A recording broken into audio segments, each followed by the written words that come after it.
আসসালামু আলাইকুম। আজ আমরা সিন্ধু নদীর উৎস, গতিপথ ও মোহনা সম্পর্কে জানব। সিন্ধু নদ বা ইন্ডাস রিভার এটি দক্ষিণ এশিয়ার অন্যতম দীর্ঘ এবং ঐতিহাসিকভাবে পৃথিবীর সবচেয়ে গুরুত্বপূর্ণ নদীগুলোর একটি। প্রাচীন সিন্ধু সভ্যতা এই নদীর তীরেই গড়ে উঠেছিল।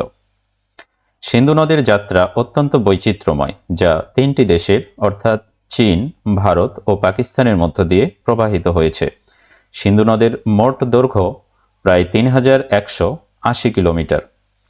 সিন্ধু নদ তিব্বত মালভূমির মানস সরোবর হ্রদের নিকটবর্তী সেঙ্গে খাংরি বা সিঙ্গি খাবাব নামক প্রস্রবণ থেকে উৎপন্ন হয়েছে। তিব্বতে এটি সিঙ্গি খাবাব বা সিংহের মুখ নামে পরিচিত। তিব্বত থেকে উত্তর পশ্চিম দিকে প্রবাহিত হয়ে এটি ভারতের লাদাখ কেন্দ্রশাসিত অঞ্চলে প্রবেশ করে। এখানে এটি হিমালয় ও কারাকোরাম পর্বতমালার মধ্য দিয়ে গভীর গিরিখাত তৈরি করেছে। গিলগিট বালতিস্তান হয়ে এটি পাকিস্তানে প্রবেশ করে। পাকিস্তানের ওপর দিয়ে এর অধিকাংশ প্রবাহ অবস্থিত।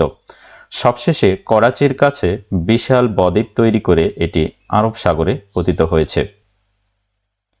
সিন্ধু নদের 5টি প্রধান উপনদী রয়েছে, যা পাঞ্জাব নামটির উৎস। পাঞ্জাব বা পাঁচ নদীর দেশ, যার 5টি নদী হল সতলেজ বা শতদ্রু, বিয়াস, রাভি, চেনাব এবং সবশেষ ঝিলাম। সিন্ধু পানি চুক্তি বা ইন্ডাস ওয়াটার্স ট্রিটি 1960 সালে ভারত ও পাকিস্তানের মধ্যে এই নদীর পানি বণ্টন নিয়ে একটি ঐতিহাসিক চুক্তি হয়, যা সিন্ধু পানি চুক্তি নামে পরিচিত।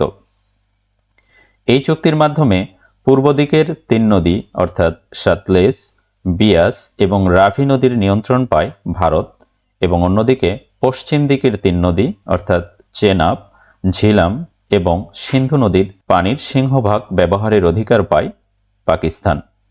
সিন্ধু নদকে ঘিরেই পৃথিবীর অন্যতম প্রাচীন এবং উন্নত নগর সভ্যতা সিন্ধু সভ্যতা বা ইন্ডাস ভ্যালি সিভিলাইজেশন গড়ে উঠেছিল। মহেঞ্জোদারো এবং হরপ্পার মতো ঐতিহাসিক শহরগুলো এই নদীর অববাহিকাতেই অবস্থিত ছিল। এমনকি ইন্ডিয়া নামটি এসেছে এই ইন্ডাস নদী থেকেই।